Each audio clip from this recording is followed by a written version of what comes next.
Why do we tune in? What? Oh, no.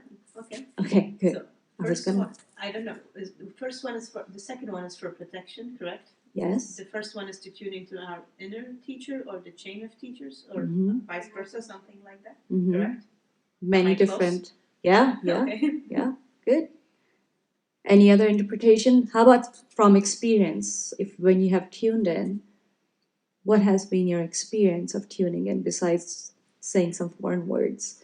Well, when I tune in, I'm also grateful. Like, that's my opportunity to sit, first off, when we first get here, and be grateful for those that have come before and those that will follow, and that I'm here. So that's part of my tune in. That's how I interpret some of it. And just, I think the vibrations are just very grounding for me. So it settles me and centers me to receive what comes next. Isn't it that oneness that we tune into? For me, I feel I tune into that oneness. It comes together. That's how I understand it. Get into the present moment. Just to withdraw yourself from everything. And so there's a particular energy. So every modality, every spiritual modality you will find has a certain frequency. Like, just like the studio, you feel that, right? You go to a different studio, there's a different frequency. This particular studio has a certain frequency. I have a frequency. You have a frequency. So Kundalini Yoga, this particular modality, also has a frequency. So the mantra that you use to tune into this frequency is what we chant with the Om Namo Gurudev Namo. Let's say if you were tuning into something else, some other kind of modality, you might use the Gayatri mantra, you might use a different mantra based on however that teacher decides the frequency. Yes? Thank you for asking that question. Okay, what else?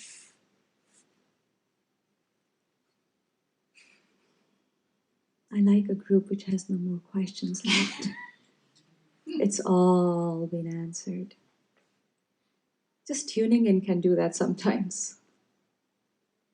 At a certain level. It's like it's all taken care of. Okay, I'll ask a question. You watch the shows like Long Island Medium. You know that show?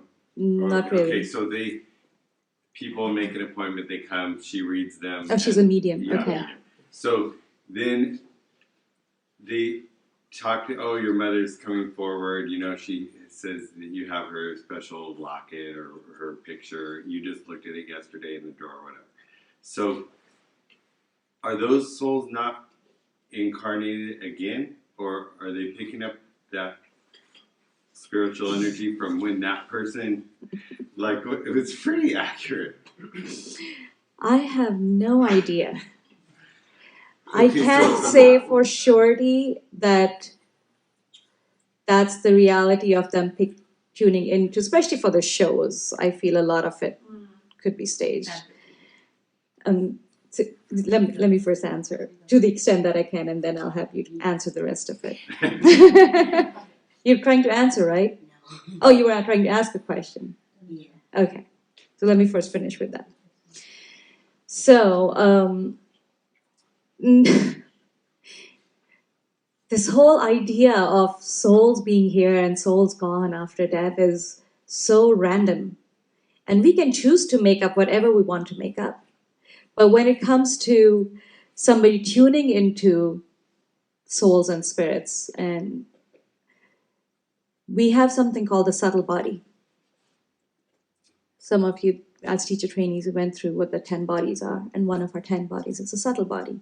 And your subtle body can be tapped in even if the soul has incarnated again, because the subtle body carries the information of every moment of every lifetime. And that's a huge database. Does it make sense? So it's in this plane or any plane. Oh, any. So subtle body continues no matter where the soul is. So if it's going to get one more lifetime added onto it. You mean for the subtle body? Right. Yes. And then another one. It's still going to be that same subtle body that it was before. Correct. Same subtle body. It's like a giant database. It's like your Akashic Oh, records. that's what I was Okay. gonna ask. It's the same as the Akashic Same as record? Akashic records. Wherever you hold your data of every moment of every lifetime is sitting in there. And we hold it within ourselves. So if somebody has the capacity of tuning into somebody's subtle body, they might not even know it's a subtle body. They might say, oh, it's their spirit. Right. So from that perspective, from the mediumship perspective, it says like all souls are just hanging out here. I think that's a bit Not of all, bullcrap. whoever. Yeah. I mean, it could But be anybody who comes to them, they can usually access somebody connected to them, somebody. Yeah. right? So that just makes me wonder. So my best guess is that they probably have the capacity to either tune into somebody's subtle body, but it's not like they're floating around here. Each one of us, Yogi Bhajan used to say, each one of us is assigned 40 angels. Good thing they don't occupy any space. Otherwise, this room would get really crowded. So who knows about this stuff that we don't see? A lot of it we can make up because we want something. Our mind is very sophisticated, really sophisticated. And we have created and played with this stuff. I mean, look at what we've done with religions. We've created belief systems that can lock people up for generations, all in the mind. They can torture each other. They can stay in states of misery because it's a belief system. Well, I just couldn't, whether it's true or not, I just couldn't understand how somebody that died like 25 years ago and they're still picking up, because I figured they would have moved on into a Different new body. life. So now that you're saying it that way, then that can make sense. Whether or not it's true or not, Yes. it does make sense Correct. that way. Yeah. So, Yeah, I'm neither a believer nor a non-believer. I mean, there's certain things I like. If I don't understand it, I'm not going to neither deny or agree with it. Right? So, but that's my best guess. Let me take her first and then we'll get back to you. Yes. Do we always have more than one lifetime? Do we always have more than one lifetime? Is that your question? Not necessarily. So let's say if this was your first lifetime and the agenda that your soul came down, you as a soul, you get homework. Yeah. So you came down here to do homework. And so everything that was assigned to you, if you've checked off everything, every moment you have an assignment. So if you checked off everything, you're done. Ta-da. Does that scare you? No. Does that make you think, oh, what? If I'm not coming back, then where am I? Good. I'll plant those seeds in your mind. I'm just kidding. Sounds like okay. Bianca? Well, this is a different question. Are we still on this other topic? Okay. Okay. So, my question is, how, okay.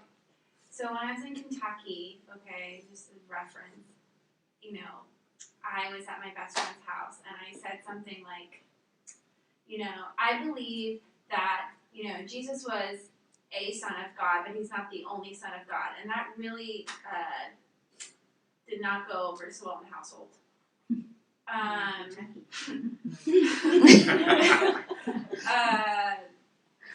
trying to figure out a way to explain this in a very simplified way that doesn't get heated. Okay. It was really a heated situation. So think about it this way. The tighter I'm holding on to something, let's say a string, yeah? The tighter I screw a string on, even a gentle pluck on that string is going to create vibration in the tension, yes? Right. Okay. Our belief systems are like that. Our belief systems give us some kind of security. It's a safety net. It's an identity. Mm-hmm. If for generations I have decided that Jesus was the only Son of God and and he suffered for us, so I should constantly be in a state of penance. Because somebody I didn't even choose, I didn't even ask to take on my sins, took on my sins. I mean, it wasn't even but I'm paying for it. It's like a subscription that I didn't ask for. Right. Does it make sense? I mean, I know you make sense to you. But for somebody who believes in that subscription for generations, and to think otherwise is sinful. Like we have planted that seed in the mind. To think otherwise is betrayal of Jesus. Loyalty is such a made up thing too, right? You can become loyal to anything. And if someone comes and pokes into your loyalty, is that going to upset you?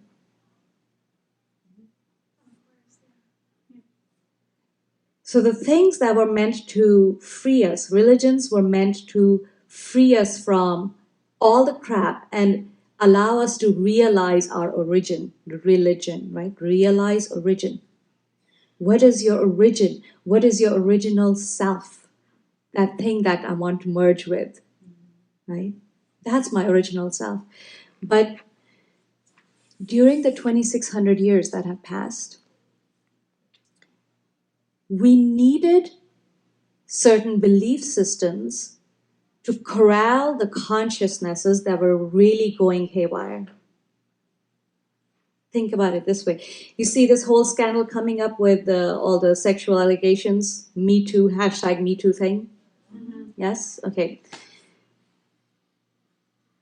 You think once we become aware of something like this, everybody becoming aware of this and not condoning that behavior is now going to be the check on that kind of behavior? No. Now, in the present day, isn't that going to be helpful? Like for somebody, they will think twice before say, let me just make a snide comment. But Alabama just elected the senator today, so. I'm saying going forward. I'm not saying we're there yet. Yeah, I don't know. This is we are just waking up. You seen a child that's just waking up? They go into sleep and awake and sleep and awake, like scrubbing their eyes. That's the phase we are going through in our consciousness. But those of us who are becoming aware, who are creating this momentum of awareness, are now this awareness is going to hold people responsible for their behaviors, right? Nothing is hidden anymore. The last 2,600 years, our consciousness did not have that awareness. Therefore, we needed moralistic belief systems to hold it together. Right. It's making sense? We needed the morals that said, Jesus said such and such. Jesus said, be this way to your neighbor. Jesus said, don't commit adultery. Jesus said, da da da da. So if Jesus said something, we can follow because we didn't have our own awareness in it. Mm-hmm. Does it make sense? Our consciousnesses were literally in the dark. It has expanded so much. But as we're coming out, we are becoming aware of ourselves. Do you see that? Like lights are turning on in ourselves. So now I don't need the morals as much, but my awareness keeps my behavior in check. But when you bring that idea with someone whose identity is embedded in someone we put up on a pedestal to look up to, and we've done that so skillfully now that for those of us who continue to do that is a way of denying our own responsibility towards ourselves. Like, I only do something that Jesus says, not something that my consciousness says. When you drop a little pluck into that, it is going to vibrate the tension that it's holding. So when you get into those kind of conversations, I like to have that kind of conversation by first gauging, is that person reachable and teachable? If there is absolutely no room, don't get into it. You're getting into the arena of a bullfight. It's like you don't have the skills to do it yet. So first check with yourself, is that person ready, or am I just planting my opinion because I want them to acknowledge me and what I am starting to believe now? It was just more of like them saying like, oh, you're so, it seems like you really headed down the sinful path, and I wanted to like bring and I wanted to talk to you about that, and has the devil like gotten a hold of you? It's just like all of these things. Isn't that awesome? Oh, so you I love it. starting to just sort of like. And I'm just like, okay, great. Yeah. Well, if Just there's say, thank you. I appreciate you looking out for me. It was And really, I've got this. yeah. They're like, I also see you don't have a boyfriend, so I'm guessing you're interested in women. And I'm like, oh, okay. It's just like this whole Pandora's box, and I was like, I have no idea how to even go about talking about this right now. And So that's why, nod. we got into abortion, we got into all these different topics, and I'm actually avoid confrontation. It may not seem like that, but I avoid it. So I was just like, let's just not talk about it. But then I felt like I needed to, but I didn't know how to express it. And then I said the Jesus comment, that didn't go over well, and it just made it. That's my question. Like, I just don't know how to like consolidate it, because there's no way to really consolidate it when it's like the beliefs are so strong. Mhm. When they are ready, they will start by questioning their own beliefs. Okay. I mean, each one of us have done that in our own ways. I mean, we grew up in some kind of religion, didn't we? And you can see your parents probably were stronger believers than you are in that. No, maybe not. Yeah. But when they were talking so the devil, I'm just trying to relate this to what we talk about in okay. You know how we've talked about your nom, we've talked about the ego. So when they're like, so my best friend gave me an example. Her dad, who was my pastor, killed himself in front of everyone, and I found this out when I was in Kentucky. So she's like, the devil got a hold of him. I've never seen someone like that with their eyes like just blanket, just crazy. Does that, when they talk about the devil, could that either be their nom, like we talked about, or can that be like their ego? And I don't know if that makes what my question. It does. It does. Does it make sense to you? Mhm. Like, who the hell is the devil? You see how much we've done this outsourcing, by the way? Right. Like, anything that we don't want to own within ourselves is outsourced to Mr. Devil. Right. And anything that we desire to be, but we don't authorize ourselves to be, we outsource it to God. These two aspects. And then we are here in the middle. We are the ones with the free will, with the choice. What Satan, devil, all these concepts have come from this dualistic aspect of the self. Yes? Which was much later. Okay. Each one of us has a shadow self, and we keep talking about this. There's a shadow self. Have you heard of this concept, shadow self? So shadow self is when your soul comes into your body, and it is just so innocent. All it knows is like, it's in wonder. Everything is in wonder. Yes? I love watching little kids and how all they are doing is experiencing through their senses, like constantly. They don't know what the limits are. They don't know what the boundaries are. So Yogi Bhajan goes into great detail about this in Mind and Meditation Level 2. And he talks about when you're a child and even a simple thing is denied to the soul. Let's say you sat in your dad's chair in his office and he was having a bad day and he saw you sitting in his chair and said, "What the hell are you doing?" He yells at you. Can you change? These situations arise, yes? Not everybody can constantly be on their best behavior. In that moment, if your soul registered that as a trauma, and you, at that stage, your mind doesn't have the ability to process, it gets dropped into the shadow self. Okay. And the job of us growing up is to be able to process those shadow parts of ourselves. But if we don't, even as an adult, bless you, even as an adult, every time you see that's a similar chair, it's going to trigger irritation in you. It's going to trigger subconscious, unconscious reactions from you. Now, the devil just took over. I'm just irrationally irritated. How many of you never had that? You don't know why you're upset. You don't know why you're crying. You don't know why. There's no rational, conscious thing going on, but it is happening through you. Those are the things that, like I said, we have delegated over to Mr. Devil. Like, yeah, he's doing it.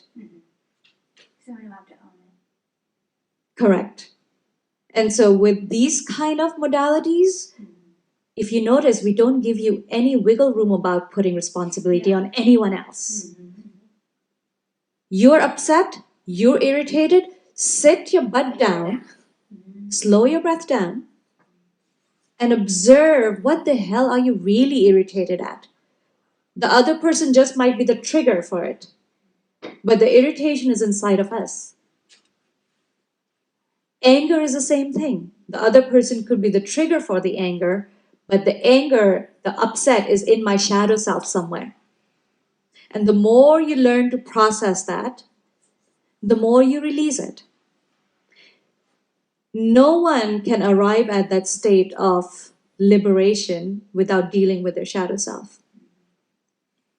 Our first chakra and the second chakra has been so deeply the word that came to mind was mutilated. We've gone through some really harsh times in the dark ages, if you've not noticed. I love watching these shows from the olden times and how difficult life used to be, especially for women. All that constriction in these two chakras, you think, is not carrying forward in our DNA. So our shadow self could be composed of all of that stuff that is now ready to work through us. So every time you are alive, you have an opportunity to process something. Therefore, breath is so important. Learning how to slow your breath down is so important, because the moment you stop your breath, the moment you hold it, constrict your abdominals, you are stuck in that shadow self. You are not letting it move. Satan has taken hold of my breath. It is not letting me breathe. Obviously, my eyes will pop out. My aura will change. Especially for religious people, in the Catholic faith, there's so many restrictions. There's so much suppression. There's so much repression. Do you not see it? You see how it shows up sometimes, the shadow self shows up as more of perverted action?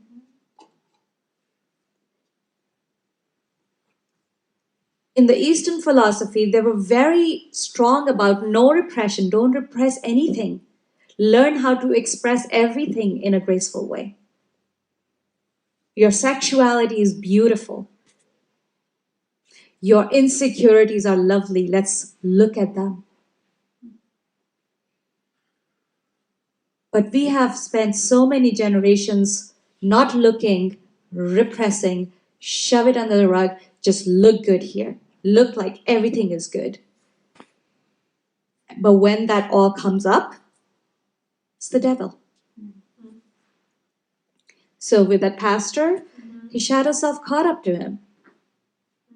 You know how much pressure those people are to just look and behave moralistic? No one can do that constantly. Yeah. Human at the end He of was the being exposed and for all the things he did to my best friend, his daughter. So he couldn't take it, and I don't really feel like it was the devil. I couldn't explain that. I was like, this was like him in this lifetime because, you know, he was being exposed and he couldn't face that and he couldn't go back to the church. So it's devil, it's not him. Right. Pastor was all good and pure. Right, of course. You know, I mean, look how twisted we've turned this into. I mean, we've denied this whole idea of death and sex. These first two chakras are death and sex. We completely deny it. I mean, good Lord, Jesus wasn't even born out of consummation. The mother had to be a virgin. That's purity. As if sex is dirty. How ridiculous is that? You see, and it's a belief system. But if you say that to someone who truly believes it, they will be super offended.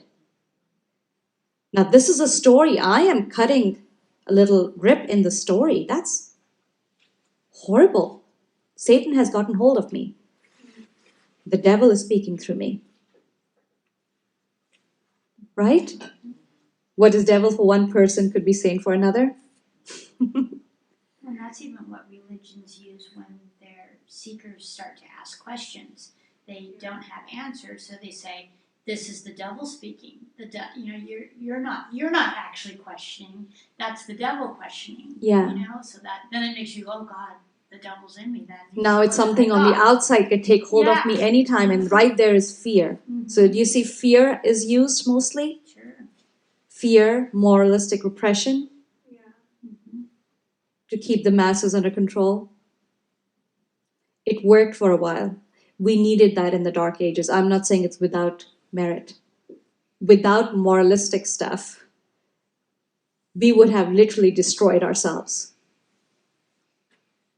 But now, as we're stepping out of that, you will see the newer generation just doesn't relate to it anymore. It's like a different language for them. It's like, what the hell are you talking about in there?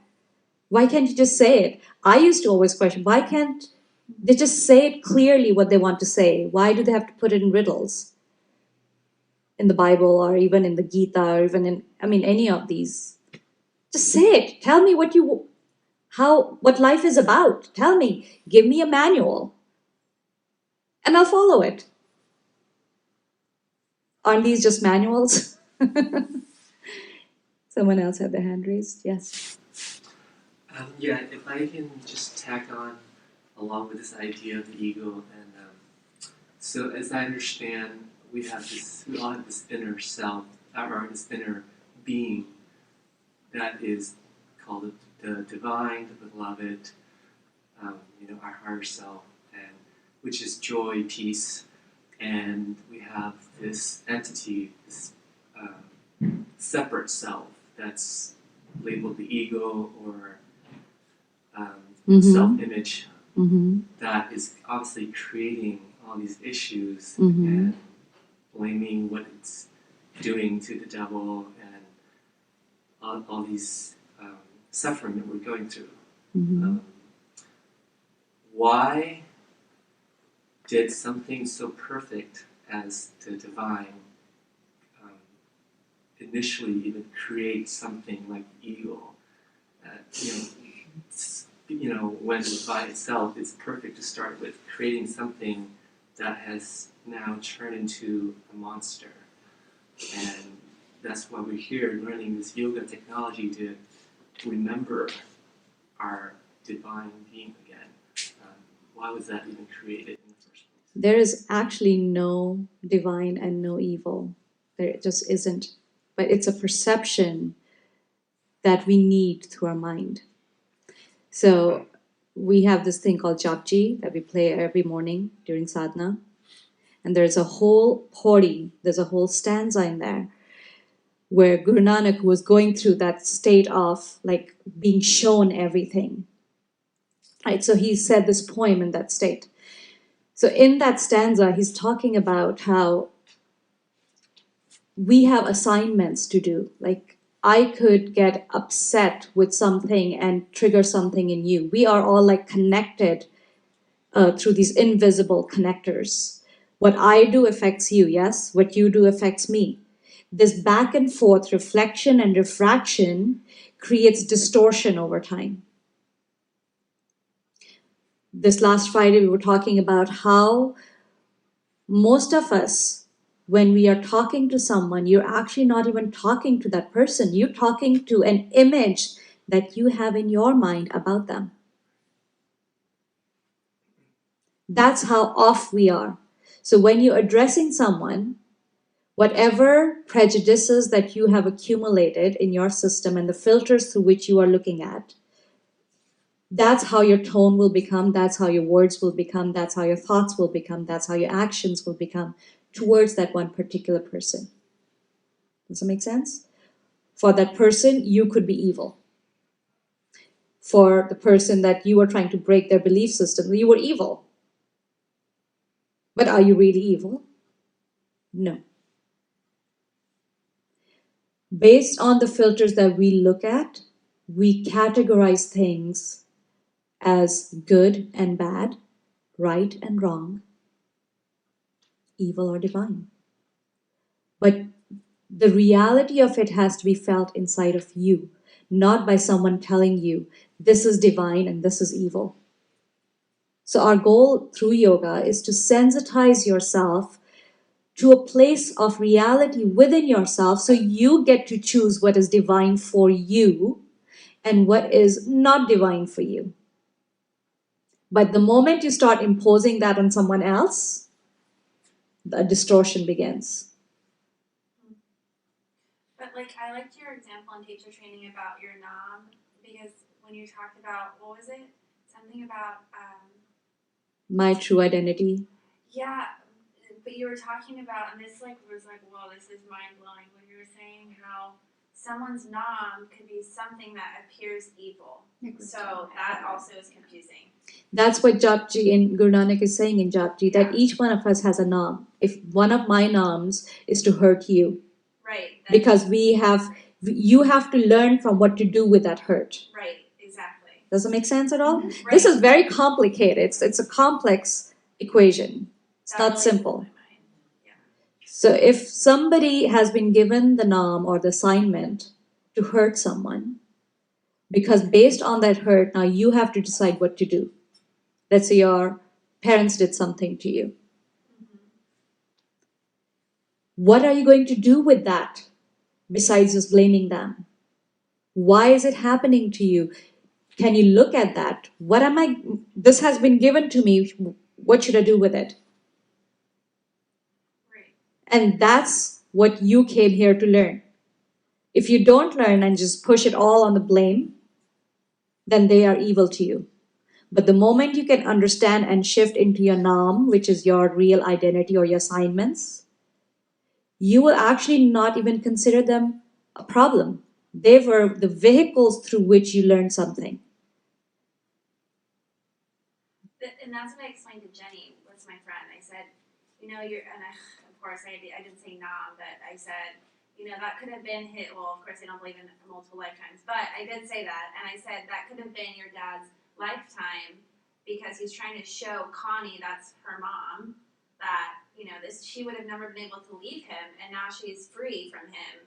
And that could have been, we don't know, but it could have, that him killing himself and doing it so elaborately could have, that could have been why he came to this earth for this particular life. Right. See, and that really just confused her. I was like, oops. Don't give this to someone who doesn't have the bandwidth to understand it yet. It boggles the mind to think about it this way. It's so much easier, so much simpler to say, you're bad, I'm good. Right. And is there anyone who doesn't think that they're good? Osama bin Laden thinks he was the bomb. Pun intended. Oh. I think the thing that I don't understand, or that maybe sometimes I understand, but sometimes I don't, is even within us, there's a piece that, like, you can at the same time long so deeply for that union and simultaneously hate that piece of you that wants it. Mm-hmm. Yeah, that's the part that doesn't make sense to me. Mm-hmm. Isn't that the shadow self? There's that push and pull. There's a gravitational pull at the momentum that you have created over lifetimes in the separation. And then the longing is coming just because it's part of your now. to start seeking that.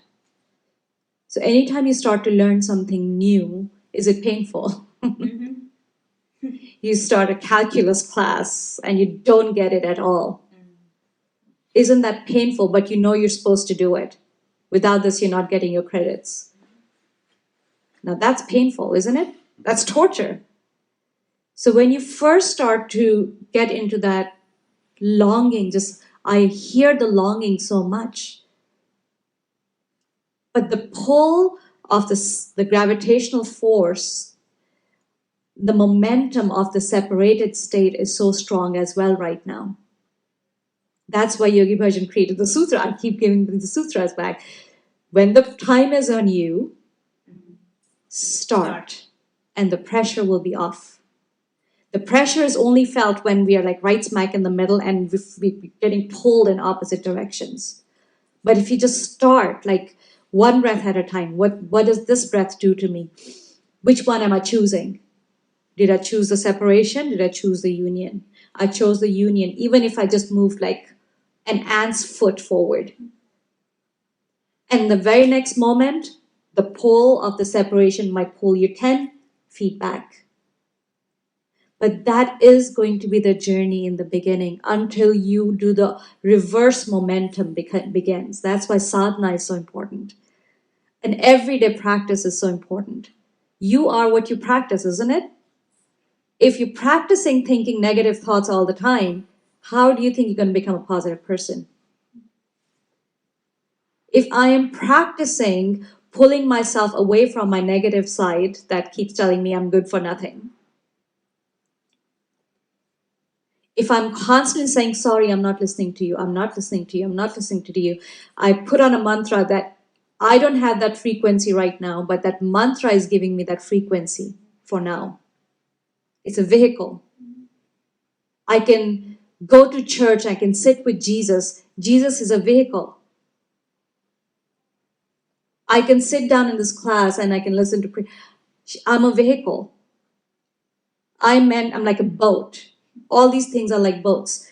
Wherever you are, you sit in that boat, let it take you across, but at some point you're supposed to let go of that boat because you have now arrived there.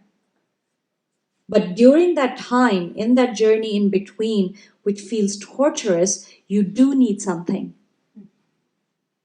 You need tools, you need teachers, you need guides, you need a million things.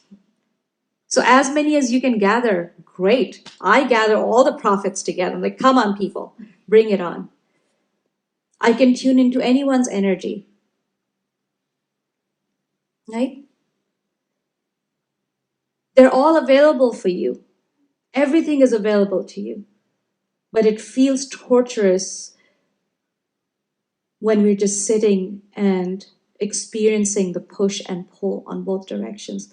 I know it's a torturous time, but each one has to go through that. Each one of us has to go through that. You can't, it's a threshold you have to cross. And it's a purification process that you have to go through in that process. Does it make sense? I keep giving you the example. We're just talking on and on. I was giving you the example. In India, there's a lot of these olden temples in the Himalayas that you don't enter the temple without taking a bath. First, you take your shoes off. I remember there's this one place called, it's a goddess cave. Literally, and I was like 6 when my parents took me there first time. And you have to hike up. It's a couple of hours of hiking, because it's right on top of a mountain. And I thought it must be something glorious up there, and we arrived there in the middle of the night at the peak. And, 6-year-old, I'm tired, I'm exhausted, I just want my bed. And my mom takes me and puts me in this ice cold water that's running out from the mountains, right? It's like spring. And I remember screaming, but then it was also extremely exhilarating at the same time, right? And then we arrived there, we go through a little cave, and there's little water about this much. You go through a cave, and you're live at this opening, and there's 3 little rocks that are decorated. Like,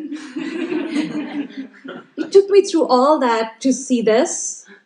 I thought this was like something glorious, Disneyland. But, it was amazing in a way, and my mind wasn't getting it.